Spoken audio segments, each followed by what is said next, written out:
আলহামদুলিল্লাহ, আমি ভালো। আমরা আমাদের সেশনটা শুরু হবে জাস্ট শার্প টাইম 9 o'clock। এখন হলো 9:06। নেক্সট ডে থেকে নেক্সট সেশন থেকে আমরা আশা করছি একেবারে জাস্ট টাইম 9টা। 9টা তো 9টা, আমরা 1 মিনিটও দেরি করব না। আপনাদের কাছে আমার রিকোয়েস্ট থাকবে, will try to join within the schedule time. হ্যাঁ, আমরা সেটা করব। আমরা জাস্ট টাইমেই শুরু করব ইনশাল্লাহ। একটা গেল, একটা বিষয় গেল।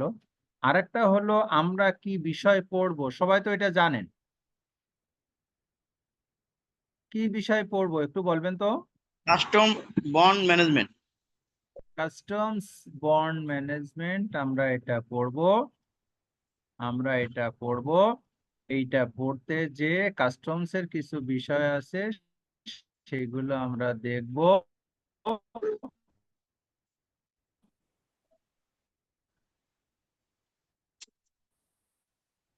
আমরা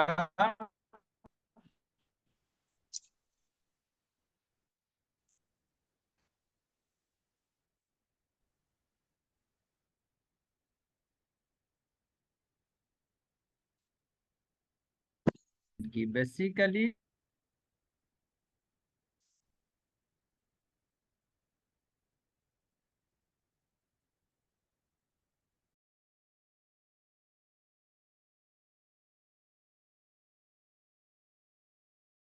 আমার কথা শুনতে পাচ্ছেন সবাই? শোনা যাচ্ছে না? এখন শোনা যাচ্ছে। এখন শোনা যাচ্ছে, রাইট। তাহলে আমরা কি করব? আমরা আমরা কাস্টমস কাকে বলে, কাস্টমস এর ফাংশনটা কি সেটা দেখব। কাস্টমস এর আলাপ করতে যে আমরা ইম্পোর্ট দেখব, এক্সপোর্ট দেখব, দুটো বিষয় দেখব, কারণ কাস্টমস দুটো বিষয়কে কভার করে। আরেকটা জিনিস হলো, আরেকটা জিনিস আমরা দেখব, সেটা হচ্ছে যে bond. Bond is nothing but the part of the customs. Bond হলো সেই জিনিস যেটা হচ্ছে যে আমি যখন পণ্য আমদানি বা রপ্তানি করব, আমার পণ্যের উপরে শুল্ক হতে পারে, শুল্ক কর আরোপ হতে পারে, কিন্তু আমার যদি একটা বন্ড লাইসেন্স থাকে, আমাকে যদি বন্ড ফেসিলিটেশনস গভর্নমেন্ট দেয়, আমার আমদানি রপ্তানি প্রক্রিয়ার যাবতীয় প্রক্রিয়া আমার কনসাইনমেন্টের উপরে প্রযোজ্য হবে, কিন্তু আমি শুল্ক কর দিব না। মেন, আমি শুল্ক কর সরকারকে প্রদান ছাড়াই উপকরণ আমদানি করব, সেই উপকরণ ডিউলি এক্সপোর্ট করব। এক্সপোর্ট করলে আমাকে কোনো শুল্ক কর গভর্নমেন্টকে দিতে হবে না। এটা হলো গভর্নমেন্ট বন্ডের ফ্যাসিলিটেশনস। কিন্তু কথা হলো, সরকার আমাদেরকে যত সহজে কথাগুলো বললাম, সিস্টেমটা ঠিক এত সহজ নয়। সরকার আমাদেরকে ফুললি আমাদের কন্ট্রোলে যে উপকরণগুলো আনি, মিন যে মালগুলো আনি, যে কাঁচামালগুলো আনি, সেটা আমাদের কন্ট্রোলে গভর্নমেন্ট দিতে চায় না। গভর্নমেন্ট তার নিয়ন্ত্রণে একটা নির্দিষ্ট ঘর অথবা এলাকাতে সে আবদ্ধ রাখে। কিছু খাতাপত্র আছে, কিছু হিসেব কিতাব আছে, কিছু লেজার আছে, কিছু সিস্টেম আছে, কিছু সিকিউরিটিজ আছে, এইগুলো পরিপালন করা লাগে। এই যে প্রক্রিয়ায় এইটা পরিপালন করা হয়, মালগুলো শুরু করে ঘরে ঢুকানো থেকে শুরু করে উপকরণ বের করা পর্যন্ত, এই যে সিস্টেম, এই সিস্টেম নাম হলো বন্ড সিস্টেম। আমরা এটা পড়ব, ঠিক আছে? এখন আমরা পড়ার আগে আমরা যেটা দেখেন, আমাদের স্ক্রিনটা একটু শেয়ার করি। হ্যাঁ, স্ক্রিনটা শেয়ার করি, সবাই দেখেন, দেখতে পাচ্ছেন কিনা? একটা স্ক্রিন দেখতে পাচ্ছেন? দেখা যায় স্যার। ওকে, জি স্যার, দেখা দেখা যাচ্ছে। স্ক্রিনটা দেখবো। আমরা কাস্টমস এন্ড বন্ড ম্যানেজমেন্ট পড়বো। আমার নাম হাবিবুর রহমান, আমি ফরেন ট্রেড পড়াই। আমার ফোন নাম্বারটাও এখানে দেওয়া আছে। অনেক সময় অনেকে বলে যে ফোন নাম্বার দেওয়ার জন্য, এই জন্য স্ক্রিপ্টে আছে, আপনারা এখান থেকে নিয়ে নিতে পারবেন। স্যার আমি ভাবি না এই কোর্সে আবার আপনাকে পাবো। হ্যাঁ, ভাবছিলাম আপনার সাথে স্যার ফার্স্ট সেমিস্টারটাই শেষ দেখা আর কি। তো স্যার হ্যাঁ, ধন্যবাদ স্যার আমাদের ক্লাস আবার নেওয়া। থ্যাংক ইউ না, এটা চলমান প্রক্রিয়া। আপনারা ভালোভাবে শিখে যাবেন, যাতে মোটামুটি আমাদের আর না আসা লাগে, ঠিক আছে? হুম, সেটা আমাদের জন্য ভালো হবে। হ্যাঁ, তো এটা আমাকে পিপিপি, কিন্তু এডিট দেখা দিচ্ছে না কেন আমি বুঝলাম না। হ্যাঁ, এইটা মনে হয় দিবে, এবার আমাকে এডিটের পারমিশন দিচ্ছে। তাহলে এটা কর। এখন সবার সাথে, আপনাদের সাথে একটা ভালো ইন্টিমেসি হবে। আমরা ৮টা-১০টা সেশন এখানে পড়ব। আমরা চেষ্টা করব, আমরা সবসময় বলি the class will be very much reciprocal. আমার কথা শুনতে পাচ্ছেন তো? ভয়েস শোনা যায় তো? আমার ইন্টারনেট কিন্তু ইন্টারাপ্ট জি করছে স্যার, মনে শোনা হয়। যাচ্ছে। যদি না হয় তাহলে ১ মিনিট একটু সময় দেন, আমি লাইনটা আবার রিশাফল করে নিই। ঠিক আছে? একটু ১ মিনিট, সামান্য একটু সময় আমাকে অ্যালাউ করবেন, ১ থেকে ২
আসসালামু আলাইকুম।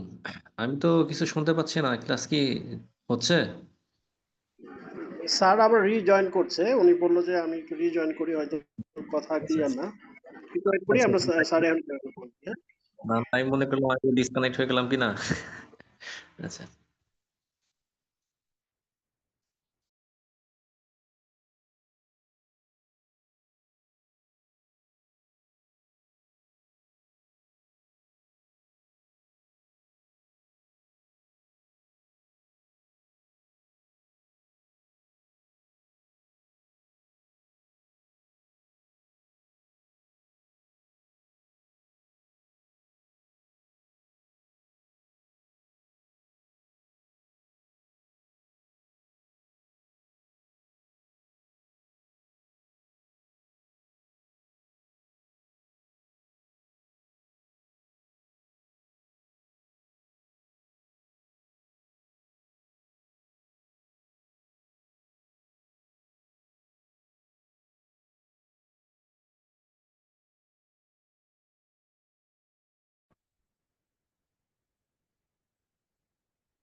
আমাকে শুনতে পাচ্ছেন তাই না? জি স্যার, শোনা যায়। তো একটু ভালো করতে যে খারাপ হয়ে গেছিল আর কি। হ্যাঁ, তো এখন আমরা যেটা বলছিলাম, আমরা কোন পর্যন্ত তো আমাদের আলোচনাতে ছিলাম? তবে ওই যে শীটটা ওপেন করছিলেন স্যার, শীটটা ওপেন শীট করে open করছিলাম, তারপরে তারপরে তো আলোচনা শুরুর আগে পরে বন্ধ করে দিই। আলোচনা শুরু করছিলাম, যে এটা আমরা যেটা বলছিলাম যে এখানে আমার নামটা লেখা ছিল, যে আর আমরা কি পড়বো সেই সম্পর্কে একটু আলাপ করছিলাম তাই না? আমরা আলাপ করছিলাম এটাতে আমরা কি পড়বো, কাস্টমস পড়বো, বন্ড পড়বো। কাস্টমস এবং বন্ড পড়তে যেয়ে কাস্টমস এর কিছু ফ্যাসিলিটেশনস পড়বো, কাস্টমস এর সিস্টেম পড়বো, এবং কাস্টমস এর অডিট পদ্ধতি পড়বো, এবং প্র্যাকটিস পড়বো। এইটার সাথে পড়তে যে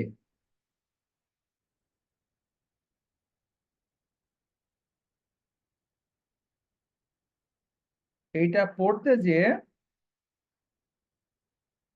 এইটা পড়তে যে আমরা যেই যে বিষয়গুলো আমাদের রিকোয়ার্ড, আমাদের লাগবে, আমরা সিলেবাসে আনছি, সেইগুলো আমরা এখন আলাপ করব। এর সাথে সাথে আপনারা যদি কিছু মনে করেন যে এর বাইরে এই বিষয়গুলো আমাদের এই কোর্সে অন্তর্ভুক্ত করার দরকার, তাহলে আমরা সেটা করব, ইনশাল্লাহ করব। হ্যাঁ, আমরা করব। আবার যদি কিছু মনে করি যে না, এইগুলো আমাদের এখান থেকে ইয়ে করে দেওয়ার দরকার, আমাদের এইগুলো এখান থেকে আহ এইগুলো আমাদের থেকে অমিট করার দরকার আছে, যদি এইরকম কিছু হয় তাহলে আমরা সেগুলো অমিটও করব, কোনো সমস্যা নাই। হ্যাঁ, কোনো সমস্যা আমাদের কাছে নাই। ঝামেলাই হচ্ছে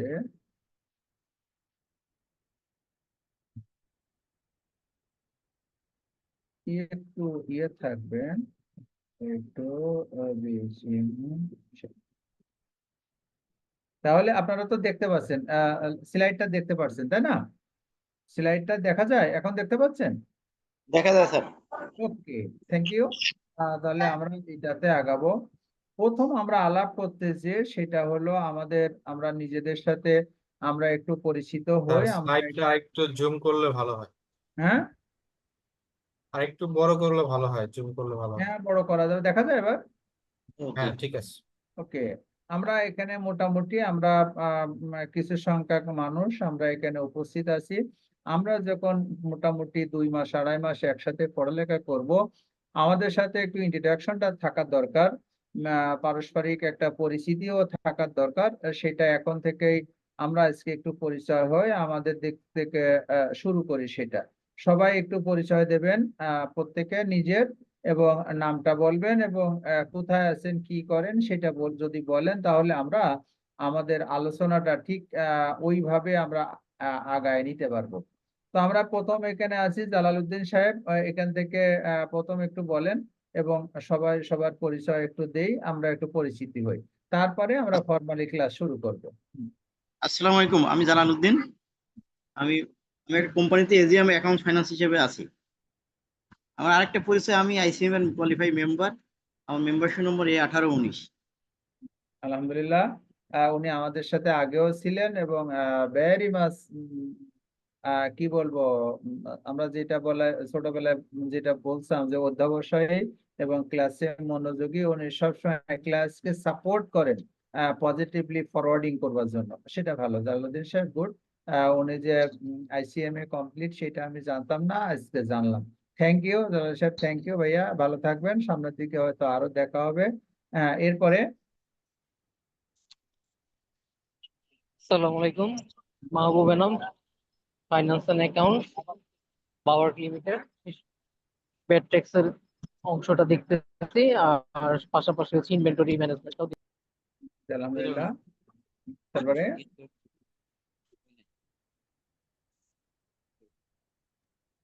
স্যার আমি আবু সবাই ইলিয়াস, আমি জি একটা জি জি জি। বেসরকারি কোম্পানিতে সিনিয়র এক্সিকিউটিভ হিসেবে আছি অ্যাকাউন্টসে। হুম হুম হুম হুম, হুম, হুম। স্যার আমি জুয়েল আমরা তো শাহ, মোটামুটি আমি ধারণা, হ্যাঁ কমার্শিয়াল হ্যাঁ। ডিপার্টমেন্টে আছি একটি গ্রুপ অফ কোম্পানি। হুম, হুম, হুম। তারপরে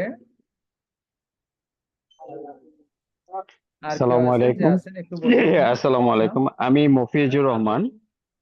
আমি একটা গ্রুপ অফ কোম্পানির জিএম ফাইন্যান্স। আগে আমি একটা লুব্রিকেন্ট কোম্পানিতে ছিলাম, এখন একটা এক্সপোর্ট ওরিয়েন্টেড কোম্পানিতে আসছি। সেজন্যই আমার সাধারণত বন্ড এবং ম্যানেজমেন্টটা আমার একটু জানা দরকার, তাই আপনাদের সাথে ইন করলাম। ইনশাল্লাহ এখান থেকে অনেক কিছু শিখতে পারবো। আমরা চেষ্টা করবো, আলহামদুলিল্লাহ। তারপরে আর কেউ আছেন? আসসালামু আলাইকুম, হুম, আমি মোহাম্মদ সোহেল শিকদার, হুম, গাজীপুর থেকে বলছি। হুম, হুম, হুম, একজন বিজনেসম্যান, আমি আর আমার বড় ভাই মিলে ছোট্ট একটা বিজনেস আছে, হুম, হুম, প্লাস ট্রেডার, হুম, হুম, এই তো। যাক আলহামদুলিল্লাহ। আর কেউ? আসসালামু আলাইকুম স্যার। স্যার আমি হ্যাঁ, তরিকুল ইসলাম, হুম, হুম, আমি চট্টগ্রামে থাকি স্যার। আমি একটা প্রাইভেট কোম্পানিতে ফাইন্যান্স এন্ড অ্যাকাউন্টসে কাজ করছি। আর কেউ আছেন নাকি আমাদের শেষ হয়ে গেছে? আসসালামু আলাইকুম স্যার, আমি মোহাম্মদ ফরহাদ হাসনাইন। হুম, আমি ফরহাদ বলছিলাম স্যার। হুম, আমি একটা প্রাইভেট কোম্পানিতে ডিপটি ম্যানেজার অডিট হিসাবে কর্মরত আছি। হুম, হুম, হুম, হুম, হুম। তাই। তাহলে আমরা মোটামুটি এটা শেষ করলাম। আমরা আমরা আমাদের সেলফ ইন্ট্রোডাকশন, যেটা আমরা সার্ভিসে যেটা বলি, আমাদের সিভিল সার্ভিসে সেটা বলে আইস ব্রেকিং। তো আমাদের তো অনলাইনে যেভাবে যতটুকু সম্ভব আমরা সবার সাথে পরিচিত হলাম, এতটুকু দেখলাম আপনারা প্রত্যেকে একটা ভালো জায়গা থেকে আছেন এবং একটা অবস্থানে আছেন। আমরা চেষ্টা করব আমাদের সাধ্যমতো সামর্থ্য অনুসারে আমরা ক্লাসে আলোচনা করার জন্য। আমি সবসময় বলি, ক্লাসে আমরা যেটা আমাদের মেইন আলোচনার সময় বলি, আমাদের class will be very much reciprocal. আমি বলবো, আপনারা শুনবেন, আপনারা বলবেন, আমরা শুনবো। এবং এই বলা এবং শোনার মধ্য দিয়ে class will be more enjoyable এবং মোর মোটিভেশনাল। যদি আমরা এটা মোটিভেশনাল এবং এনজয়েবল করতে পারি, তাহলে আমাদের পক্ষে ভালো কিছু এই ক্লাস থেকে সম্ভব অর্জন করা এবং জানা, যেটা আপনারা প্রত্যাশা করেন, আমরাও প্রত্যাশা করি। এটা এটা গেল আমাদের মোটামুটি কথা, ক্লাসের এক্সপেকটেশনটাই আমরা বললাম। এখন আমরা কি কি আলাপ করব, আমাদের কোর্স আউটলাইন আপনারা একটু আমরা এটা দিয়ে দিয়েছি আপনাদের গ্রুপে, আপনারা একটু দেখবেন। আমরা একটু একেবারে সিকোয়েন্স অনুসারে এটা আনার চেষ্টা করছি, এর বাইরে যদি কোনো কিছু থাকে সেটা আমরা আলাপ করব এবং সেগুলো আমরা ইনসারশন দেব, এডিশন করব, কোনো সমস্যা নাই। আমরা প্রথম জানবো কাস্টমস কি, বন্ড কি, কাস্টমস এবং বন্ডের সিস্টেম কি বাংলাদেশের। এগুলো থিওরিটিক্যাল অ্যাসপেক্ট, খুব একটা বেশি আমাদের এটা পড়ালেখা নাই, আমি মোটামুটি বলেই ফেলছি। সেটা হলো, কাস্টমস হলো আমাদের, customs is our authority, mainly they are involve to collect the revenue in favour of the government. এরা হলো কাস্টমস, আমাদের একটা শুল্ক কর আদায়কারী কর্তৃপক্ষ। এই কর্তৃপক্ষেরই একটা পার্ট হলো বন্ড। একটা বলি কাস্টমস এন্ড বন্ড, একটা ক্ষেত্রে বলতে পারি বন্ড হলো একটা সিস্টেম, আবার কাস্টমস এর একটা পার্ট, কর্তৃপক্ষের একটা পার্ট। তাহলে কাস্টমস এর সাথে বন্ডের মেইন পার্থক্য হলো, কাস্টমস এর কাম মিন আমদানি রপ্তানি করতে গেলে আমার একটা লাইসেন্স লাগে। যদি আমি আমদানি করতে চাই, আমার ইম্পোর্টার হিসাবে রেজিস্টার্ড হওয়া লাগে। যদি আমি এক্সপোর্ট করতে চাই, আমার এক্সপোর্টার হিসেবে রেজিস্টার্ড হওয়া লাগে, মিন এক্সপোর্ট রেজিস্ট্রেশন সার্টিফিকেট নেওয়া লাগে। সংশ্লিষ্ট কোনো জায়গা থেকে যদি অনুমোদন লাগে, সেগুলো নেওয়া লাগে। বন্ডের ক্ষেত্রে হলো, যদি কেউ বন্ডের প্র্যাকটিস করতে চায়, তাহলে আমদানি এবং রপ্তানি দুটোটা একই সাথে লাগবে। এটা হলো বন্ডের মেইন ক্যারেক্টারিস্টিক্স। মেইন বন্ড হবে যে বন্ড হোল্ডার, যে বন্ডার, আমরা বন্ড হোল্ডারকে সাধারণত বন্ডার বলে আইনের ভাষায়, যে বন্ডার হবে সে আমদানি করবে, সাইমultaneously রপ্তানিও করবে। এখন কথা হলো, আমরা একটু আগে আপনাদেরকে বলছি যে কাস্টমস এর ব্যাপার হলো, ওই যে কর্তৃপক্ষ কর আদায় করে, তারা কর আদায় করে পণ্য। আমরা আইন যখন পড়বো তখন দেখবো, আমদানি এবং রপ্তানি উভয় ক্ষেত্রে সরকার কর আরোপ করতে পারে। এই কর আরোপ করার দায়িত্ব হলো কাস্টমস এর। কাস্টমস হলো আদায়কারী কর্তৃপক্ষ। ভ্যাট কাস্টমস এর একটা পার্ট, বন্ড কাস্টমস এর একটা পার্ট। কাজেই কাস্টমস, বন্ড, ভ্যাট, এটা ভাইস ভার্সা, একটার সাথে আরেকটা সংশ্লিষ্ট। বন্ডের সাথে কাস্টমস এর বেসিক ডিফারেন্স যেটা হবে, বন্ডের যে মাল যখন আমদানি হবে যাবতীয় কাস্টমসের ফর্মালিটিস এবং প্রসিডিউর মেনটেন হবে, কিন্তু শুল্ক কর দিবে না। কোন শর্তে দিবে না?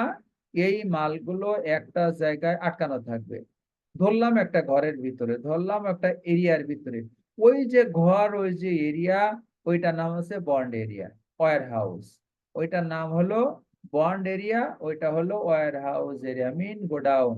আর এই বন্ড হলো ওই ওয়্যার হাউসের লাইসেন্স, নাথিং বাট দিস।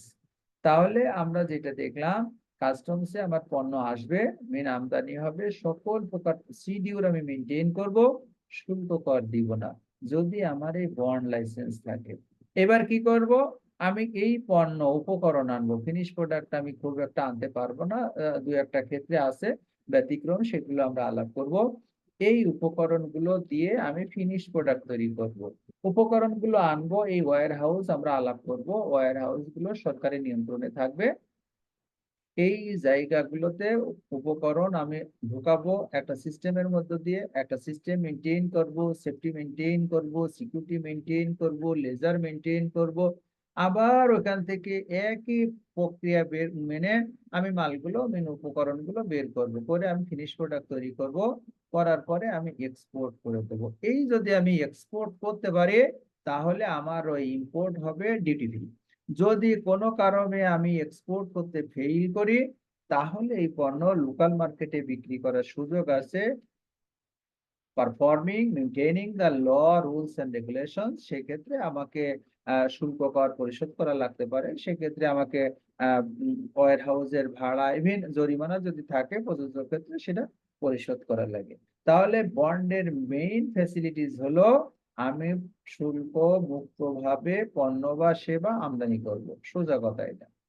তাহলে ট্যাক্স এবং বন্ড সিস্টেমটা আমরা একটু দেখবো, এটা নিয়ে আমরা একটু আলাপ করছি। Tax authority, who is the tax authority? Mean আমাদের people, the employer, the employee of the worker, অথবা আমরা ওয়ার্কার বললে তো সবাই একটু মাইন্ড করে, সেটাকে বলতে হবে যে অফিসার। এখন স্টাফ বললেও মাইন্ড করে, সবাইকে অফিসার বলতে হয়।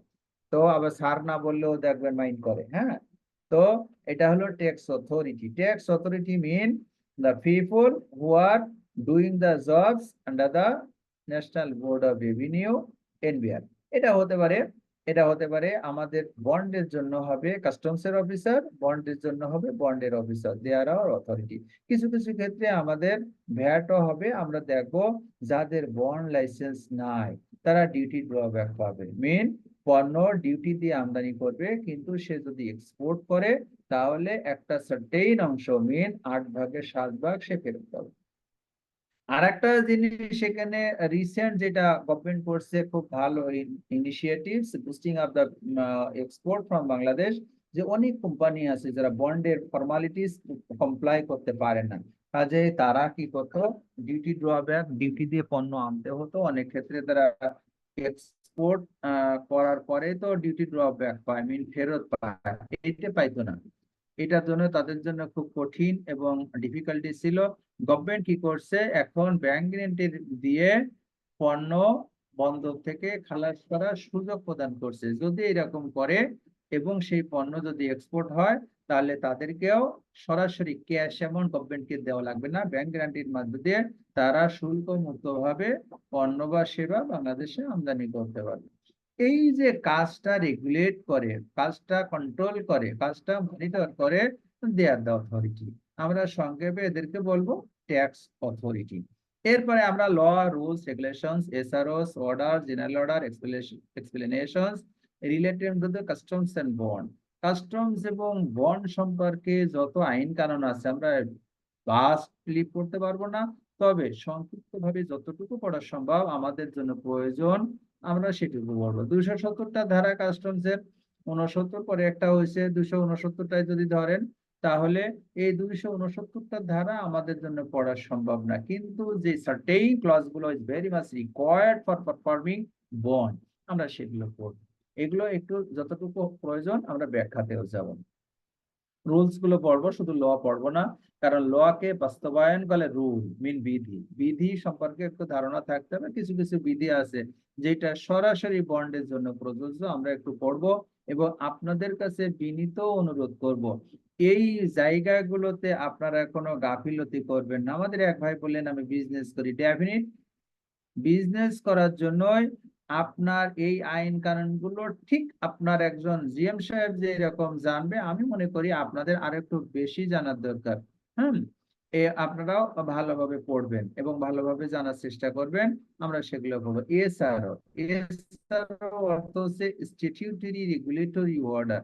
ল যখন কোনো ক্রমে নতুন করে ল এর অংশ অ্যামেন্ডমেন্ট করা সম্ভব না হয়, তখন এসআরও দেওয়া হয়। এটা স্ট্যাটিউটরি অর্ডার, এটা ল, এটা আইনের মতো পরিপালন করা লাগে। প্রেসিডেন্টের আদেশ অনুসারে এটা হয়। যখন সংসদ কার্যকরী থাকে না, তখন এসআরও ইস্যু করা হয়। প্রথম ল কাজ করে আইনের ভাষায়। ল যদি কোনো জায়গাতে প্র্যাকটিক্যাল অ্যাসপেক্ট দেখতে হয়, সেটা রেগুলেশনস কাজ করে। ল এবং রেগুলেশনস যদি কোনো কিছু অস্পষ্ট থাকে, সেটা এসআর অথবা নতুন কিছু প্রয়োজন হয়, সেটা এসআরও দিয়ে মিটিগেট করা হয়। ঠিক এরপরে অর্ডার, জেনারেল অর্ডার, এক্সপ্লেনেশনস, এইগুলো সিরিয়ালি কাজ করে। সিরিয়ালি একটার অনুপস্থিতিতে আর একটা, অথবা যদি অধিকতর ব্যাখ্যার প্রয়োজন হয়, এইগুলো তারা দেয়। ইম্পোর্ট এক্সপোর্ট,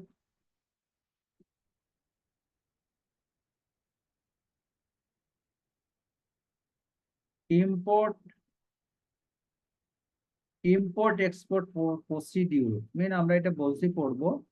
আমরা কাজ করব কাস্টমস নিয়ে, এর ভিতরে ইম্পোর্ট আছে, আমাদের এটা অবশ্যই পড়া লাগবে। কারণ ইম্পোর্ট যদি না বুঝি, এক্সপোর্ট যদি না বুঝি, তাহলে প্র্যাকটিক্যালি আমি বন্ডও বুঝতে পারবো না। ইম্পোর্ট এবং এক্সপোর্টের প্রসিডিউরটা আমরা আইন কানুন পড়াবো, প্র্যাকটিক্যালি সেটা দেখাবো, আপনারা দেখবেন। একই কথা পরবর্তীতে 7 নম্বরে আমরা দিয়েছি ডকুমেন্টেশন এন্ড প্রসিডিউরস। এই ইম্পোর্ট এবং এক্সপোর্টের ডকুমেন্টেশন এবং প্রসিডিউর। যখন ইম্পোর্ট এবং এক্সপোর্ট বললো, অটোমেটিক্যালি সেখানে কাস্টমস এবং বন্ড আমাদের চলে আসবে। ইম্পোর্টের ডকুমেন্টেশন যেরকম দেখবো, এক্সপোর্টের ডকুমেন্টেশনটা আমরা এরকম দেখবো। একটা ব্যাপার আছে ডিক্লারেশনস। ডিক্লারেশনস হলো, আমরা যখন দেখবো কাস্টমস আইনগুলো পড়বো, তখন আপনারা দেখবেন আমদানিকারক এবং রপ্তানিকারকের স্পেসিফিক কিছু ঘোষণা কাস্টমস আইনে দেওয়ার বাধ্যবাধকতা আছে। সেই বাধ্যবাধকতাগুলো বন্ডে আছে, সেই বাধ্যবাধকতাগুলো কাস্টমস আইনের ভিতরে আছে। ইম্পোর্টের সময় আছে, এক্সপোর্টের সময় আছে। সেইগুলো কিছু বিধিও আছে, সেগুলো কিছু ফর্ম আছে। এইগুলো আমরা ভালোভাবে দেখবো। Managing import and export compliance and requirements, এইটা ভেরি মাচ ইম্পর্ট্যান্ট। যদি আপনি কমপ্লায়েন্স মেনটেন না করতে পারেন, যে কোনো সময় আপনার বন্ড লাইসেন্স ক্যান্সেল হয়ে যেতে পারে। আমরা এই জায়গাটাতে ওই কমপ্লায়েন্স, যখন আমরা আইনগুলো পড়বো, কমপ্লায়েন্স সম্পর্কে আমাদের একটা ধারণা হয়ে যাবে।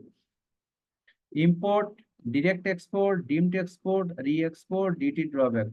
আমরা সাধারণত মনে করি ইম্পোর্ট কি, আমদানি মানেই তো ইম্পোর্ট, দেশের বাইরে থেকে কোনো পণ্য বা সেবা দেশের ভিতরে চলে আসবে, এটা হলো আমার ইম্পোর্ট। বেসিক্যালি এইরকম মনে হয়। আমরা যখন ডিটেল পড়বো, তখন দেখবো বহু প্রকারের ইম্পোর্ট আছে।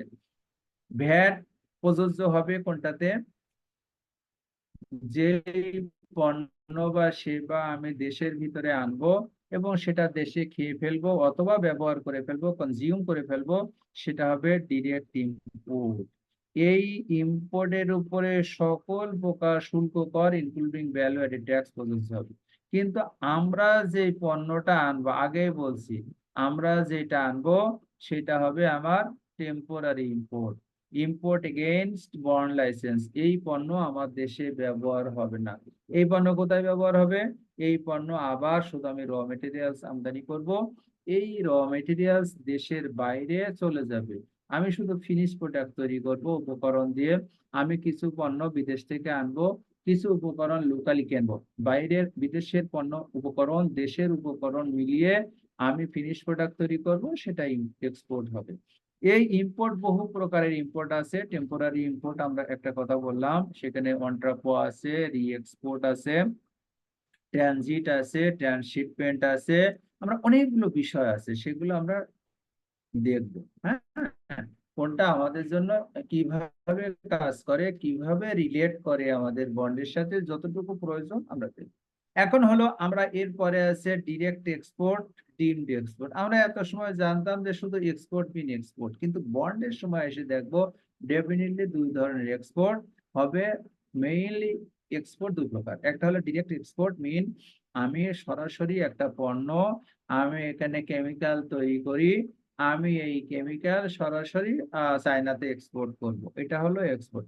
কিন্তু ওই কেমিক্যাল তৈরি করতে যে কেমিক্যালের যে ড্রাম গুলো আছে, ড্রাম গুলো আমি লোকালি কিনি, ওই লোকালি কেনার কিছু প্রসিডিউর আছে, সেটাকে বলে ডিমড এক্সপোর্ট, মিন প্রচ্ছন্ন রপ্তানি। ডিরেক্ট এক্সপোর্ট মিন সরাসরি রপ্তানি, আর ডিমড এক্সপোর্ট মিন প্রচ্ছন্ন রপ্তানি। আইনের ভাষায় বলা আছে যেই পণ্য দেশের বাইরে ব্যবহার হবে কিন্তু সরবরাহ করা হবে বৈদেশিক মুদ্রার বিনিময়ে দেশের অভ্যন্তরে, সেটা হলো deemed export. Main deemed export থাকলেই আপনারা বুঝবেন এই পণ্য দেশের বাইরে সরবরাহ করা হয় নাই, এই পণ্য দেশের অভ্যন্তরে সরবরাহ করা হয়েছে, তবে ফরেন কারেন্সির বিনিময়ে হয়েছে। রি এক্সপোর্ট আমরা আগে আলাপ করছি, আমদানি করে সেটা আবার রপ্তানি করে দেবো, সেটাকে বলে রি এক্সপোর্ট। ডিউটি ড্রব্যাক, ডিউটি ড্রব্যাকটা আমি কথা বলছি যাদের বন্ড লাইসেন্স থাকবে না, আমদানির সময় তারা শুল্ক কর পরিশোধ করে পণ্য মানে উপকরণ আমদানি করবে, যখন সে রপ্তানি করবে সেও বেনিফিট পাবে, মিন সে যে শুল্ক কর দিয়ে আসছিল সেটা ফেরত পাবে। কতটুকু ফেরত পাবে? 8/7 এইটার প্রভিশনস আইনে আছে এবং সরকার দেয়ও। আমাদের একটা ডিপার্টমেন্ট আছে ডেডো, শুল্ক কর প্রত্যয়ন অফিস, আমাদের পল্টনে একজন মহাপরিচালক কাস্টমসের, উনি এটাতে কাজ করেন। আমরা যে সমস্ত কোম্পানিগুলো রি এক্সপোর্ট করে তারা ড্রব্যাক পায়। এরপরে আমরা পড়ব documentations, declarations, assessment, payment, clearance, compliance and post auditing. এগুলো আমরা মোটামুটি প্র্যাকটিক্যাল সম্পর্কিত আছে, এগুলো আমরা আমাদের দেখতেই হবে, আমরা প্র্যাকটিক্যাল গুলো হাতে কলমে দেখাবো। আর একটা এই আইনের কাস্টমস আইন 2023-এর সবচেয়ে বড় বিষয় যেটা হচ্ছে পোস্ট অডিট। আপনি একটা পণ্য ক্লিয়ারেন্স করে নিয়ে আসলেন যে কোনো সময়, কাস্টমস আইনে 3 বছর, মূসক আইনে 5 বছর। 5 বছর আপনার কি করতে পারে, সরকার যে কোনো সময় কর্তৃপক্ষ আপনার অ্যাসেসমেন্ট করতে পারে, অডিট করতে পারবে, ইন্সপেকশন করতে পারবে। মনে রাখতে হবে কাস্টমস আইনে অডিট হবে 3 বছর, মূসক আইনে 5 বছর। তবে আমরা যেটা নিয়ে কাজ করছি বন্ড, মিন এই বন্ডের কোম্পানি মিন শতভাগ রপ্তানিকারক প্রতিষ্ঠান, এই শতভাগ রপ্তানিকারক প্রতিষ্ঠানও 3 বছরের বাইরে বেশি অডিট করতে পারবে না। তার মানে কথা হলো আমাদের বন্ডের লাইসেন্স যদি থাকে কাস্টমস আইন এবং মূসক আইন 2 আইনে অডিট হবে 3 বছর। পোস্ট অডিট করতে পারবে কতদিনের ভিতরে করতে পারবে, যেদিন আপনার বিল অফ এন্ট্রি গ্রিনিশ হবে ওই দিন থেকে 3 বছর পর্যন্ত আপনারা অডিট করতে পারবেন। আমরা যে পর্যন্ত এই পর্যন্ত আলাপ করলাম, এই পর্যন্ত কারো কোনো প্রশ্ন অথবা কোনো কিছু অবজারভেশনস আছে কিনা, যদি থাকে একটু বলবেন। আমরা যেটা আলাপ করছি যে এই পর্যন্ত, আমার কথা কি সবাই শুনতে পাচ্ছেন? জি স্যার, শোনা যাচ্ছে। বলেন তো এই পর্যন্ত কারোর কোনো অবজারভেশনস অথবা কোনো না বোঝা অথবা কোনো কিছু আছে কিনা?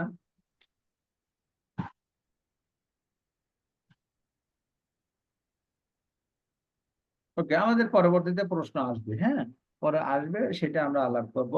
আমরা আজকে কমপ্লিটলি থিওরি পড়ছি তো অনেকের ব্রেনে এটা নেওয়ার জন্য একটু কঠিন হবে, হয়তোবা হচ্ছেও। আমরা পরবর্তীতে এটা সহজীকরণ করার চেষ্টা করব। হ্যাঁ, এখন কাস্টমস এর মেইন যে বিষয়টা হলো ক্লাসিফিকেশনস এন্ড ভ্যালুয়েশনস। আপনি যখন কোনো পণ্য আমদানি করবেন অথবা রপ্তানি করবেন, আপনাকে ক্লাসিফিকেশন করতে হবে, শ্রেণী বিন্যাস করতে হবে। এই শ্রেণী বিন্যাসের উপরে আপনার শুল্ক কর আরোপিত হবে। এখন এই ক্লাসিফিকেশনের নামকে বলা হয় এইচএস সিস্টেম, হারমোনাইজ সিস্টেম। আমাদের দেশে বলি এইচএস কোড। এই এইচএস কোড দিয়ে আমাদের পণ্য বা সেবাকে শ্রেণী বিন্যাস করা হয়। এইচএস কোডের পুরো অর্থ হলো harmonised commodity description and coding system. আমাদের দেশে পণ্য বা সেবা ক্লাসিফিকেশন করার জন্য আমরা 8 সংখ্যা বিশিষ্ট এইচএস কোড ব্যবহার করি। এটা কিভাবে কাজ করে আমরা পরে এটা দেখাবো। হ্যাঁ, customs procedure code, CPC and Incoterms, এটা খুব ইম্পর্টেন্ট। আপনারা দেখবেন একটা একটা একটা সিপিসি মিন একটা সিপিসি পণ্য ঘোষণা ফরমে এক জায়গায় বসালে এক রকমের ডিউটি আসে, আর এক জায়গায় বসালে আর এক রকমের ডিউটি আসে। এই প্রসিডিউর কোড কাস্টমস কিভাবে কাজ করে এটা সম্পর্কে আমাদের মাস্টার হওয়ার দরকার নাই, কিন্তু আমাদের একটু ধারণা রাখতে হবে। এরপরে আছে ইনকোটার্মস। ইনকোটার্মস খুব ইম্পর্টেন্ট। ইনকোটার্মস মিন সেলস টার্ম। সারা পৃথিবীতে পণ্য বা সেবা আমদানি এবং রপ্তানি করার জন্য যে টার্মস ব্যবহার করা হয়, sales term, trade term, buying term, selling term, যে শব্দ ব্যবহার করি এটাকে ইনকোটার্মস বলি। একটা জিনিস মনে রাখবেন, আমাদের দেশের ভিতরে একই শব্দ বাংলাদেশের বিভিন্ন জায়গায় বিভিন্ন রকমের হয়। কাজে অল ট্রেড যদি কোনো ফ্যাসিলিটেশন অথবা কন্ট্রোলিং না থাকতো, তাহলে সারা পৃথিবীর ট্রেড টার্ম গুলো শত শত না হয়তো হাজার হাজার হয়ে যেত। এই জন্য international chamber of commerce, ICC বলে সংক্ষেপে, ফ্রান্সের প্যারিসে তার হেডকোয়ার্টার, এরা 2020 সাল একটা ইনকোটার্মস তৈরি করে দিছে, যেটাকে বলে ট্রেড টার্ম, সেটাকে বলে বিজনেস টার্ম, সেটাকে বলে সেলস টার্ম। এই টার্মটা আমরা পড়ব। এই টার্ম দেখলে বোঝা যায় কোন পর্যন্ত মালের দাম ঠিক করা হয়েছে, কে কতটুকু ঝুঁকি বহন করবে, পেমেন্ট কখন দিতে হবে, গাড়ি ভাড়া কে দেবে, এটা দেখলে বোঝা যায়। এটাকে বলা হয় ইনকোটার্মস। এই ইনকোটার্মসটা আমরা পড়ব। এই জন্য আমাদের এইচএস কোড, সিপিসি এবং ইনকোটার্মস, বন্ড এবং কাস্টমস এর স্টুডেন্ট হিসাবে এটা আমাদের অত্যন্ত গুরুত্বপূর্ণ। এরপরে আমাদের কাজ সহজ হয়ে যাবে। এটা প্র্যাকটিক্যাল। আমাদের যখন ডকুমেন্ট ব্যাংকে আসবে, আমাদের অ্যাসেসমেন্ট করতে হবে কাগজপত্র কিভাবে জমা দিতে হয় কাস্টমস অথরিটির কাছে, সেটা আমরা প্র্যাকটিক্যালি দেখব। ট্যাক্সের বেস ভ্যালু কিভাবে নির্ধারিত হয় সেটা দেখব। Tariff fixation calculation. What is the tariff and duty? বারবার আমরা বলতেছি ডিউটি ডিউটি ডিউটি, এখন এসে বললাম ট্যারিফ। অ্যাট এ গ্ল্যান্সে সকল শুল্ক করকে আইনের ভাষায় ট্যারিফ বলা হয়। ট্যারিফ মিন বুঝবেন, এর সাথে সকল প্রকার শুল্ক কর জড়িত আছে। হ্যাঁ, avoiding customs valuation disputes and penalties. কিছু কিছু ক্ষেত্রে আছে কাস্টমস এর ভ্যালুয়েশনে আমরা কিছু সুবিধা পাবো। যে সমস্ত কমপ্লায়েন্স কোম্পানি আছে তারা কিন্তু ফ্যাসিলিটেশনস পাবে, সেগুলো দেখবো। যদি কোনো ডিসপিউট অ্যারাইজ হয়, ডিসপিউট গুলো কিভাবে সেটেলমেন্ট করতে হবে, ডিসপিউট যদি ফাইনালি হয়ে যায় তাহলে পেনাল্টি গুলো কিভাবে আরোপিত হয়, কাস্টমস আপনাকে কিভাবে জরিমানা করে, কাস্টমস আপনাকে কি বিভিন্ন ভাবে চার্জ করে, সেগুলো আমরা দেখবো। আইনি প্রক্রিয়ার ভিতরে দেখবো, আইনের মধ্য দিয়ে দেখবো। আমরা প্রথমে বলছিলাম warehousing licensing. Warehouse mean বন্ডের মাল, বন্ড হলো আমার একটা লাইসেন্স। এই বন্ডের পণ্য আমি যেই জায়গাতে রাখবো সেটাকে বলে ওয়্যার হাউস। এই ওয়্যার হাউসের মালিকানা থাকবে সরকারের। কার থাকবে? সরকারের থাকবে। সরকার এটাকে নিয়ন্ত্রণ করবে। এখন আমরা দেখবো এই ওয়্যার হাউস বলতে আমরা কি বুঝি, ওয়্যার হাউসের প্রকারভেদ কত প্রকারের আছে, আদৌ প্রকারভেদ আছে কিনা সেটা দেখবো। এই ওয়্যার হাউসে যদি আমি মাল রাখি আমার বেনিফিটটা কি সেটা আমি দেখবো। ওয়্যার হাউসের মাল কিভাবে ইনভেন্টরি করা হয়, আমি আনলেই তো হবে না, ইনভেন্টরি সিস্টেমটা কি, স্টোরেজের সিস্টেমটা কি সেটা দেখবো। Customs procedure for goods in bonded warehouse. Bonded ওয়্যার হাউসে যে আমরা পণ্যগুলো রাখবো সেগুলোর পদ্ধতিটা কি, আমরা কিভাবে এন্ট্রি করব, কিভাবে বের করব, লেজার গুলো কিভাবে মেনটেন করব, সেটা আমরা দেখবো। অডিট এবং রিপোর্টিং দেখবো। বন্ডেড ওয়্যার হাউসের অটোমেশন চলে আসছে, অটোমেশনটা কিভাবে কাজ করে সেটা আমাদের পড়ার দরকার আছে। এরপরে সবচেয়ে ইম্পর্টেন্ট যেটা আছে utilisation declaration and utilisation permission. আমাদের কর্তৃপক্ষ আছে সংক্ষেপে, তারা কি করে এই ইউটিলাইজেশন ডিক্লারেশনস কে বলে ইউডি। ইউডিটা ইস্যু করে। এই ইউডি ইস্যু করার ভিত্তিতেই এই ওয়্যার হাউস থেকে মাল বের করা যায়। ইউপি, ইউটিলাইজেশন পারমিশনস, ইউপি বলে সংক্ষেপে। এটা বের করলে কেবলমাত্র উপকরণ বের করা যায় ওয়্যার হাউস থেকে। মিন এলসি করার পণ্য যেদিন আপনি এলসি করবেন মাল বন্দরে আসবে, বিল অফ এন্ট্রি হবে, ওই দিন থেকে 5 কর্মদিবসের ভিতরে অবশ্যই আপনার পণ্য ওয়্যার হাউসে স্টোরেজ করতে হবে। এই ওয়্যার হাউস থেকে মাল আপনি কিভাবে বের করবেন সেইটার আবার সার্টিফিকেশনের দরকার হয়। একটাকে বলে ইউডি মিন ইউটিলাইজেশন ডিক্লারেশন, আর একটা বলে ইউপি মিন ইউটিলাইজেশন পারমিশন। সেগুলো আমরা দেখবো। এই ক্ষেত্রে আমরা ব্যাট আইনে যেরকম আমরা সবাই বলি মূল্য ঘোষণা, আদৌ এটা মূল্য ঘোষণা না, এটা হলো সহগ ঘোষণা। ইনপুট আউটপুট কোএফিসিয়েন্ট, এই ক্ষেত্রেও আমাদের ইনপুট আউটপুট কোএফিসিয়েন্টের প্রয়োজন হয়। এটা কিভাবে দেয় আমরা এটা দেখব। আপনারা সব এই যে কথাগুলো বলছি আমরা এটা ভালোভাবে পড়বেন। যদি কোনোটা আমরা ছেড়ে দিই, আমরা না পড়তে পারি, আমাদেরকে জিজ্ঞেস করবেন, আমরা অবশ্যই সেটা পড়ব। এবং আমাদেরকে যদি না পড়ি, যদি কাভার না করতে পারি, আমাদের পড়ার অস্পষ্টতা সেখানে থাকবে। এখন আমরা ফরেন ট্রেড জানি। ফরেন ট্রেড মিন ইম্পোর্ট এক্সপোর্ট, কোনো ক্রমে ব্যাংকের অন্তর্ভুক্তি ছাড়া ফরেন ট্রেড করার সুযোগ নাই। আমাদের আইনে বলছে letter of credit is the banker's undertaking. Mean banker যদি আন্ডারটেকিং না করে তাহলে এলসি কাজ করে না, এলসি ইস্যু করা যায় না। এখন আমার যদি ব্যাংকে অ্যাকাউন্ট না থাকে তাহলে তো ফরেন ট্রেডে পার্টিসিপেট করতে পারবো না। ব্যাংক আমার এলসি তো করে দিবে না, অ্যাকাউন্ট থাকতে হবে। কাজেই ফরেন ট্রেডে ব্যাংকের ভূমিকা এবং প্রয়োজনীয়তা অত্যন্ত গুরুত্বপূর্ণ। Bank is major part operating the foreign trade.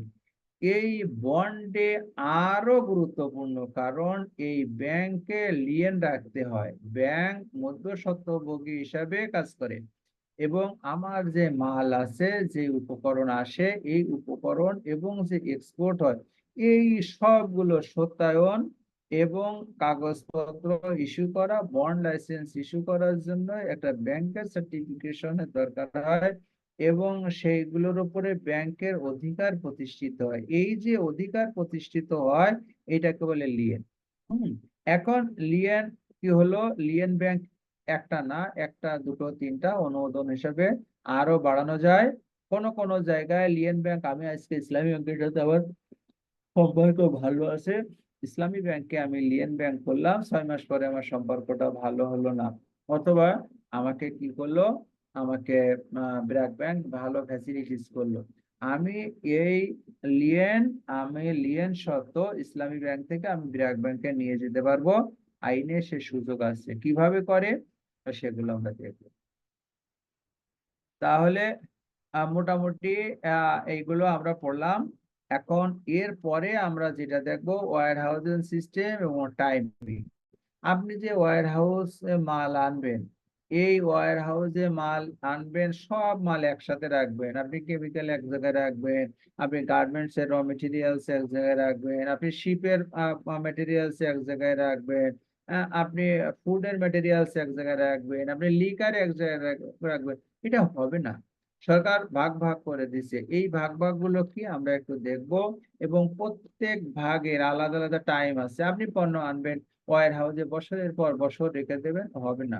Certain টাইমের ভিতরে আপনাকে সেখানে রাখতে হবে এবং সার্টেইন টাইমে সেই ওয়্যার হাউস থেকে পণ্য বা সেবাগুলো আপনাকে বের করে নিতে হবে। বের করে নিয়ে আপনাকে ফিনিশ প্রোডাক্ট তৈরি করতে হবে। হ্যাঁ, সেগুলো আমরা দেখবো। মিন ওয়্যার হাউসের প্রকারভেদ কি, কোন প্রকারের ওয়্যার হাউস কতদিনের জন্য সরকার এলাও করে, সেটা আমরা দেখবো। তাহলে প্রথম আমরা ওয়্যার হাউস দেখবো হোম কনজাম্পশন গুডস। আমরা সেখানে কিছু দেখবো। কিছু কিছু পণ্য আছে দেশের ভিতরে বিক্রি করা যায়, এটার জন্য ওয়্যার হাউস আছে, সেটা দেখবো। এখানে যে ফ্রোজেন ফিশ, এটা এক্সপোর্টের জন্য। আমাদের যে মাছ আছে, মাছের ক্ষেত্রে আমাদের বন্ডেড ওয়্যার হাউস কাজ করে, সেটা দেখবো। ডায়মন্ড, আমাদের ডায়মন্ড ইন্ডাস্ট্রির জন্য আলাদা আলাদা প্রকারভেদ আছে। শিপ বিল্ডিং অত্যন্ত গুরুত্বপূর্ণ আমাদের, যেহেতু আমরা জানেন আমাদের র মেটেরিয়ালস গুলো মিল লোহা বাংলাদেশে তৈরি হয় না, অধিকাংশ লোহা বিদেশ থেকে আমদানি করা হয়। লোহাতে ডিউটি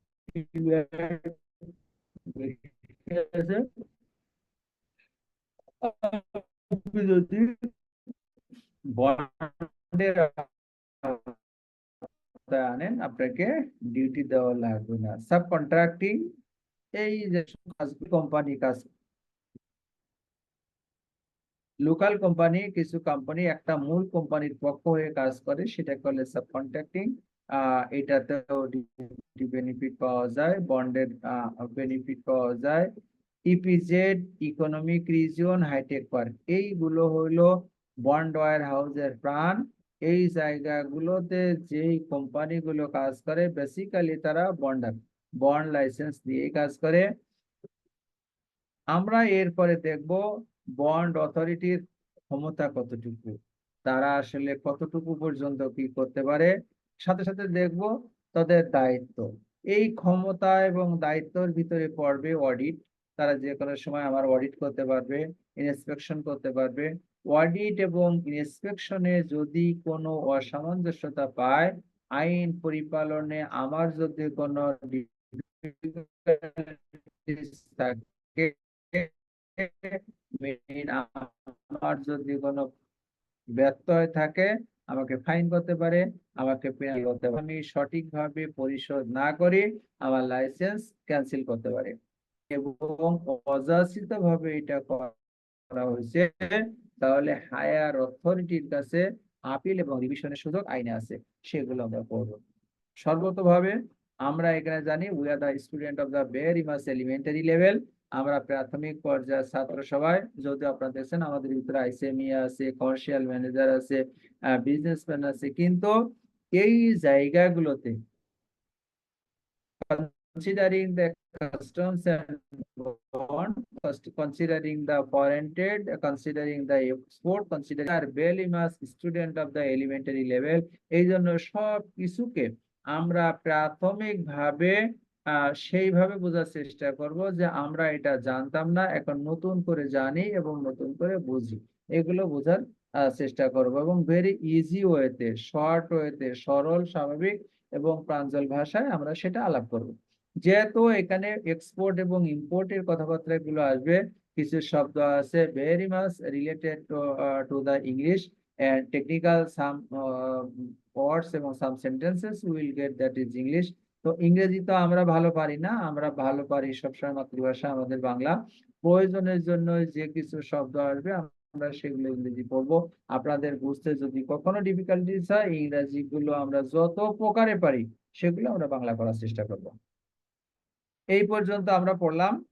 এই পর্যন্ত যদি কারোর কোনো প্রশ্ন অথবা অবজারভেশন থাকে, 2 মিনিট বলেন। কোনো প্রশ্ন? হ্যাঁ, আছেন কেউ? আমার কথা শুনতে পাচ্ছেন তো? জি স্যার, শোনা যায়, তারপরে তো বলেন তো। কোশ্চেন না, তখন ডিটেলস পড়বো তখন কোশ্চেনটা আসবে স্যার। ডিটেল পড়লে তখন কোশ্চেন। আমরা তো আজকে একেবারে পড়ছি, তাই না? এরকম একটা ব্যাপার। যখন আমরা ডিটেল যাব তখন আমাদের প্রশ্ন আসবে। আমরা এখানে একটা জিনিস এখানে আমরা দেখব, আমরা এখানে দেখব বাংলাদেশের রেভিনিউ সিস্টেম।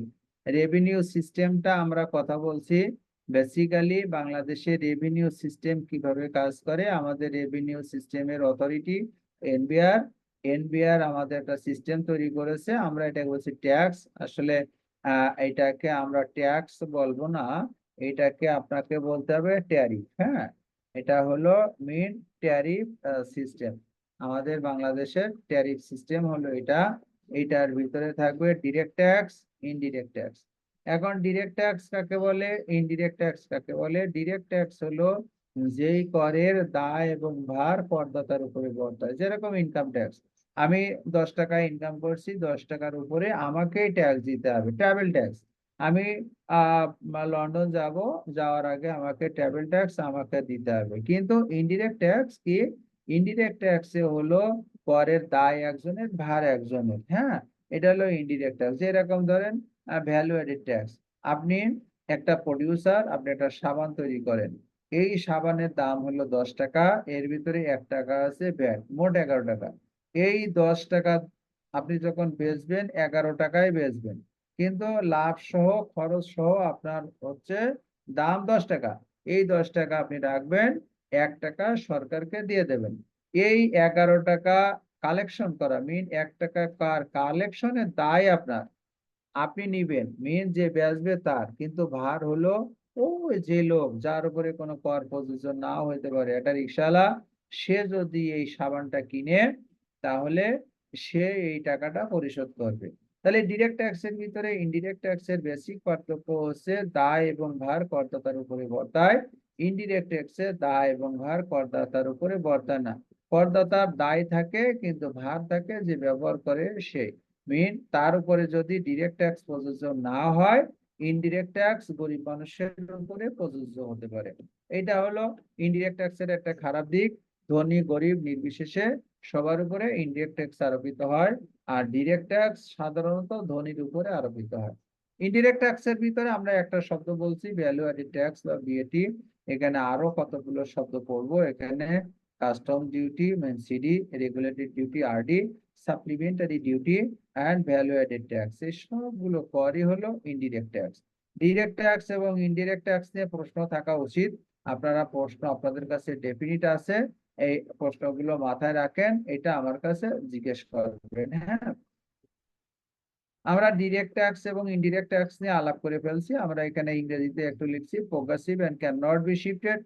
ডেফিনিট একই কথা। Indirect tax, tax burden can be shifted, regressive next. কথা হলো একই, আপনারা একটু পড়ে নেবেন। সোজা কথা হলো ডিরেক্ট ট্যাক্সের দায় এবং ভার কি হবে করদাতার উপরে, আর ইনডিরেক্ট ট্যাক্সের দায় করদাতার উপরে, ভার ইউজারের উপরে। এটা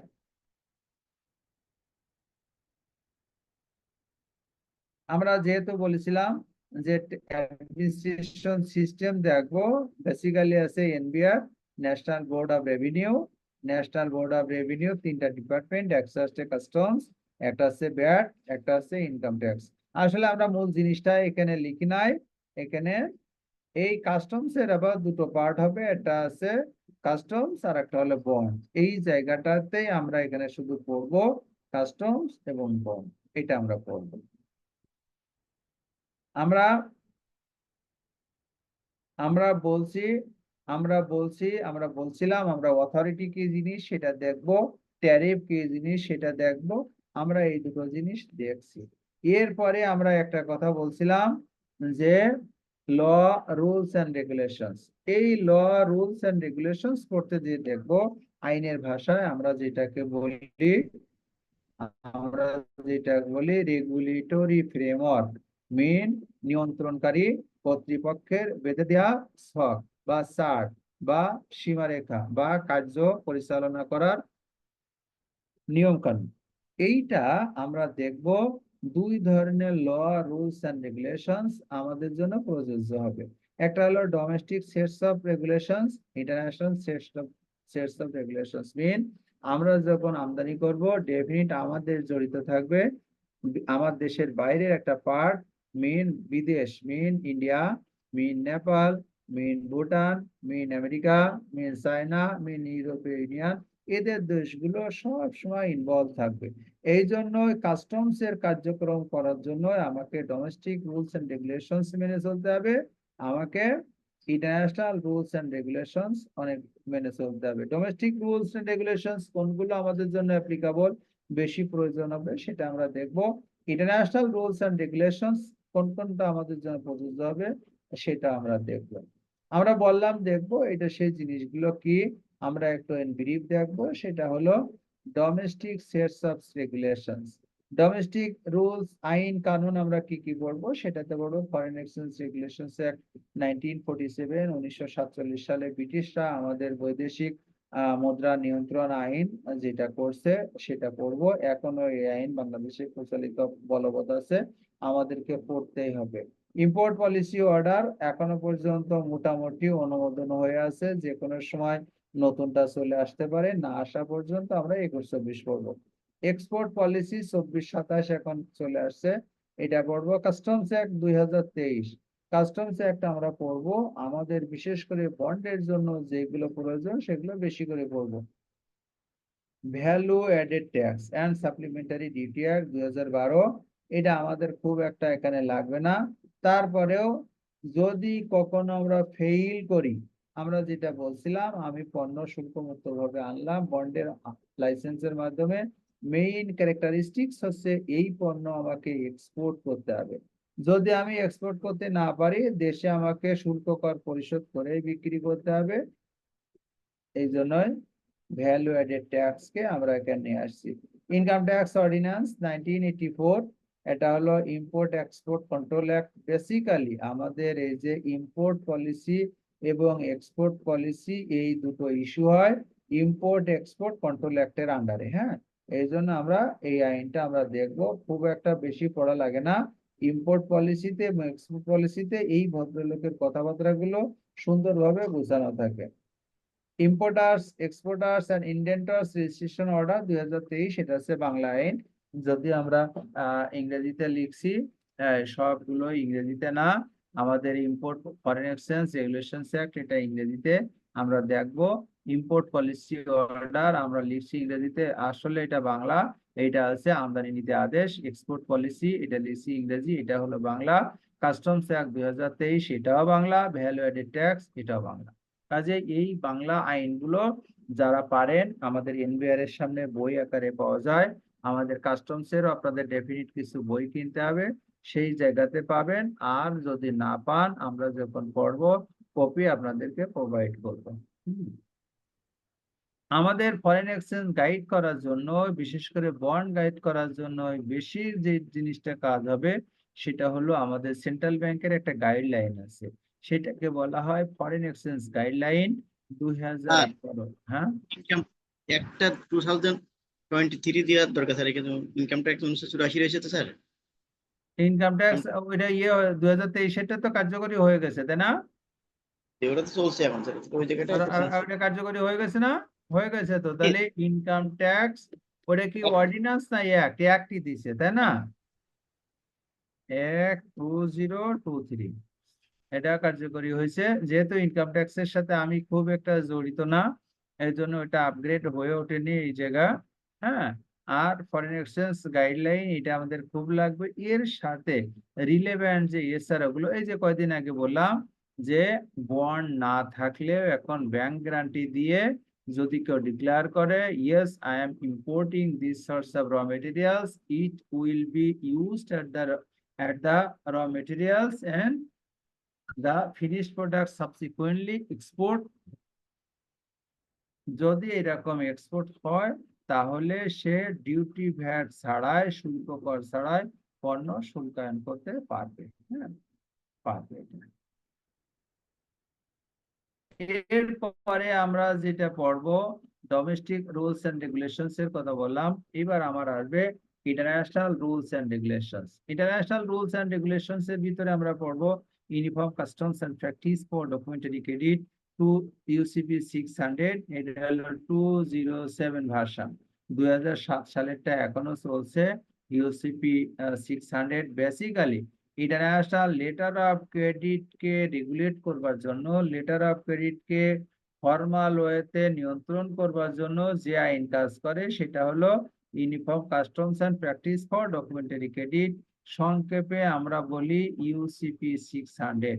এই ইউসিপি প্রত্যেকটা এলসি তে দেখবেন ইউসিপি লেটেস্ট ভার্সন, তার মানে লেটেস্ট ভার্সন হলো 600, এটা চালু আছে।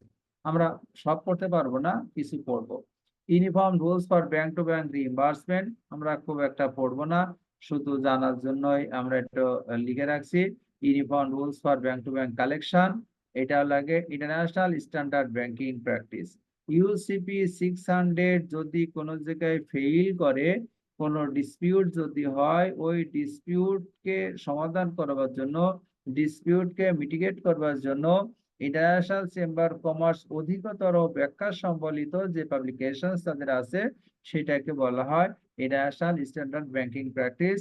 এটার সফট কপি আমরা আপনাদেরকে দিব। হ্যাঁ, তবে খুব একটা সব পড়ে না, আমরা যারা এলিমেন্টারি লেভেলের স্টুডেন্ট তাদের জন্য এত দরকারও হয়। হ্যাঁ, তারপরে ইন্টারন্যাশনাল কমার্শিয়াল টার্মস বা ইনকোটার্মস 2020, এইটা আপনাদেরকে পড়তে হবে। আমরা দেখবো সব ইনকোটার্মস গুলো আমাদের জন্য প্রয়োজন হয় না, ইনকোটার্মস কি, সেটা কিভাবে কাজ করে, কিভাবে অব্লিগেশনস তৈরি করে, কিভাবে রেসপন্সিবিলিটি তৈরি করে, কিভাবে রিস্ক মিটিগেট করে, সেটা আমরা দেখব। বই আছে, বাজারে বই কিনতে পাওয়া যায়, আর যারা বই কিনতে পারবেন না তাদেরকে আমরা সফট কপি দেব। ICC rules for arbitration 2021, international chamber of commerce সালিশ বিচার করে। ওই সালিশ বিচারের যে কম্বাইনেশনস থাকে, কালেকশনস থাকে, এডিশনস থাকে, এই জায়গায় সেটা লেখা থাকে। আর contracts for the international sale of the goods, CISG। এইটাতে মনে হয় আমাদের দেশ এখনো স্বাক্ষর করেনি। আমাদের জন্য এলিমেন্টারি লেভেলের স্টুডেন্ট হিসাবে আমাদের দরকারও হবে না, তবে ইউনিভার্সিটিতে ফরেন ট্রেডের কোর্স হিসাবে এটা পড়ায়, আমরা খুব একটা এটা দেখবো না। এর বলছে হেগ বিসবি রুলস, মেরিটাইম রেগুলেশনস। আমাদের যে শিপগুলো আসে, যখন বিল অফ লেডিং এর পিছনে দেখেন অনেক হিজিবিজি লেখা থাকে, এই ধরনের এই হেগ বিসবি কিছু রুলস রেগুলেশনস আছে, এগুলো লেখা থাকে। যদি আমরা টাইম কভার করতে পারি সেটা দেখব।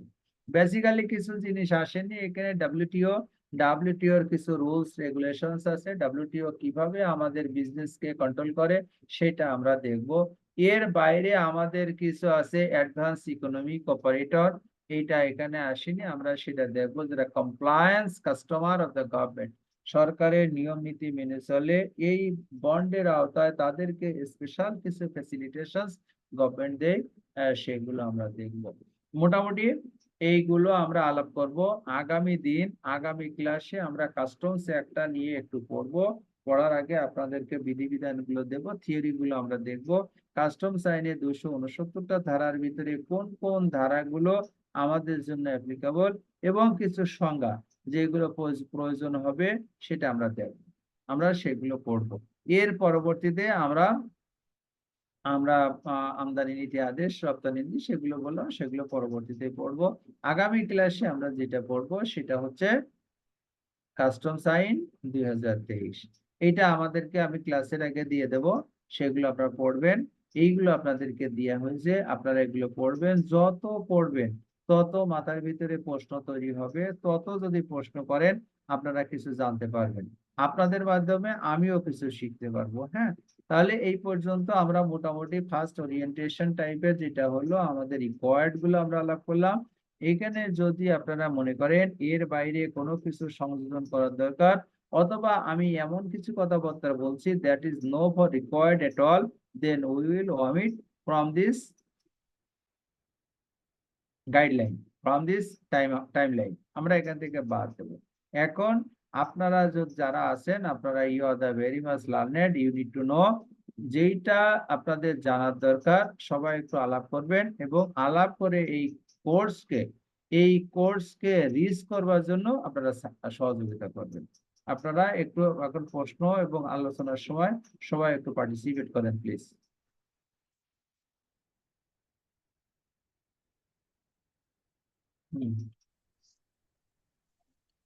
বলেন, কথা বলেন একটু। আমরা কি এই স্লাইড গুলো পাবো? হ্যাঁ, সিলেক্ট দিয়ে দিয়েছি তো এটা। কোন পাবেন। জায়গায় স্যার? ওই যে, আমরা ইয়েতে হ্যাঁ, ওই যে আমাদের সাটার্ড ইনস্টিটিউটের তাদের ইসে দেওয়া আছে, এরা দিয়ে দেবে আচ্ছা আপনাকে, ট্রান্সফার করে আপনাকে ইয়ে গ্রুপে দিয়ে দেবে। এবং এর আচ্ছা পরে আচ্ছা, আমি 2-3 দিন আগে দিয়ে দেবো, যাতে আপনারা একটু পড়তে পারেন। পড়া যায়, জি জি। আর কিছু? না ঠিক আছে স্যার। না, আপনার থেকে এখন যা জানলাম সেটা হচ্ছে আমার দৃষ্টিকোণ থেকে হচ্ছে এটা প্রাইমারি। আমরা এটাকে আরো এলাবোরেটলি ডিসকাশন হবে, অনেকে জানবো। হোপফুলি নেক্সট ক্লাস গুলো থেকে এটা আরো ইলাবোরেটলি জানতে পারবো আর কি। আর আমাদের তখনই কোয়েশ্চেন গুলো আসবে, আমরা যে প্র্যাকটিক্যাল লাইফে যে সব গুলো আমরা পেস করি সেটাই আপনার সাথেও শেয়ার করবো। ইনশাল্লাহ একটা ভালো সলিউশন তখন পাবো আর কি। আর কেউ? জি স্যার। বলুন। স্যার, আমার একটা রিকোয়েস্ট, এটা হয়তো বা ক্লাসের ভিতরে কিংবা ক্লাস শেষ হওয়ার পর হয়তো বা পাবো। তারপরেও আমি এক যে বিজনেসম্যান হিসেবে, ছোট একজন বিজনেসম্যান হিসেবে যে সমস্যাটা ফেস করি, আগে থেকে আপনাকে একটু বলে রাখতেছি, আপনি যদি এভাবে একটু আমাকে গাইড করেন তাহলে আর কারোর উপকার না হলেও আমার জন্য হবে। তো আমরা মাঝে মাঝে স্যার কিছু ওই মানে থার্ড পার্টির, যেরকম B2B করে, সরি D2D করে আর কি, ওনাদের কিছু রিকোয়ারমেন্ট পাই। এখন রিকোয়ারমেন্ট পাওয়ার পরে আমি কোম্পানির কাছ থেকে পিআই নিই, ইনকোটাম অনুযায়ী নিই, সিএফআর ইনকোটাম অনুযায়ী আমি চট্টগ্রাম পোর্ট পর্যন্ত পিআই নিলাম। এই পিআই নেওয়ার পরে দেন আমার পোর্টে আসার পরে কি পরিমাণ কস্টিং যাচ্ছে, কি পরিমাণ খরচ হবে, এটা নিয়ে স্যার আমার একটা মানে দ্বিধাদ্বন্দ্ব থেকে যায়।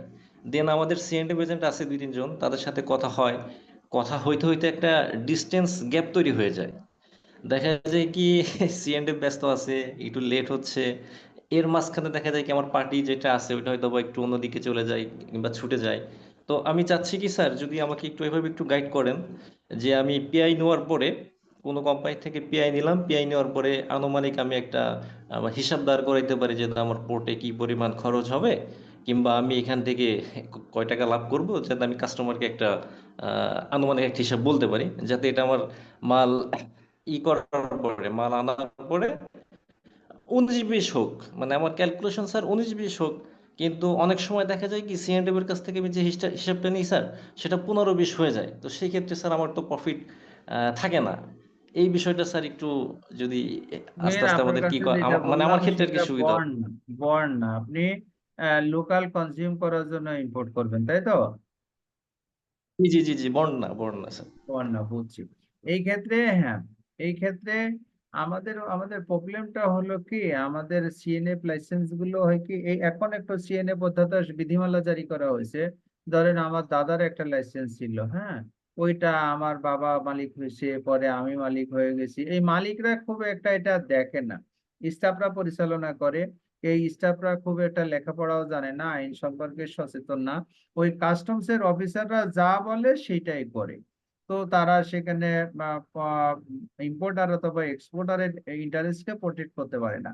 তো আপনি যে পণ্য আনবেন সেটার একটা রেফারেন্স ভ্যালু থাকে, এইটা কত ডিউটি ভ্যাট হয়, ট্যারিফ ক্যালকুলেশনের একটা সিস্টেম আছে, এটা আগের থেকে বের করা যায়। আপনি এরপরে, এটা তো ক্লাসে আমরা হয়তো স্পেসিফিক ওইগুলো আলাপ করার সময় পাবো না। আপনার যদি পার্সোনালি প্রয়োজন হলে আমাকে বলবেন, আমার যতটুকু সামর্থ্য আছে আপনাকে আমি চেষ্টা করব সেটা সাপোর্ট দেওয়ার জন্য। জি স্যার, আপনার যে নাম্বারটা দেওয়া আছে স্যার, ওই নাম্বারে কি হোয়াটসঅ্যাপ স্যার আপনার? হ্যাঁ, হোয়াটসঅ্যাপ আছে, জি জি। জি জি স্যার, আমি নক করবো স্যার আপনাকে। হুম। আর কেউ? সোহেল শিকদার সাহেব উনি প্র্যাকটিক্যাল এক্সপেরিয়েন্স থেকে, অভিজ্ঞতা থেকে, রিকোয়ারমেন্টস থেকে কিছু কথাবার্তা বললেন। এই জিনিসগুলো হয় কি জীবনধর্মী হয়, তখন সেইগুলো ক্লাসে বেশি ফ্রুটফুল এবং ইফেক্টিভ হয়। হ্যাঁ, আর কেউ?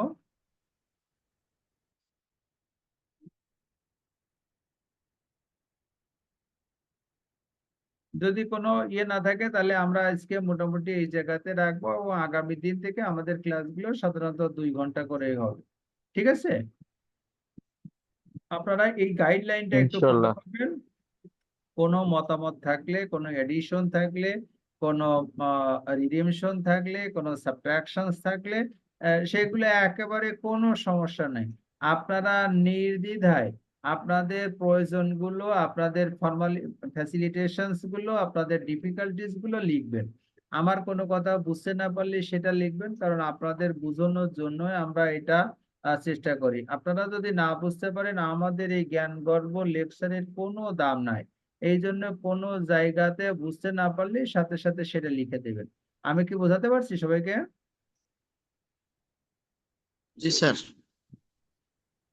Thank you. তাহলে আজকে আমরা এটা রাখি। আবার সামনের দিন আমি 2 দিন আগে আপনাদের স্লাইড গুলো দিয়ে দেবো, এবং আপনারা একটু ক্লাসে পার্টিসিপেট করবেন, তাহলে ক্লাসটা মোর রিচ হবে এবং এটা আমরা ভালো কিছু জানতে পারবো। ঠিক আছে? ঠিক আছে। Okay sir. Okay, thank you, ভালো থাকবেন সবাই। হ্যাঁ, জি, সবাইকে আসসালামু আলাইকুম। ওয়েলকাম এবং গুড নাইট।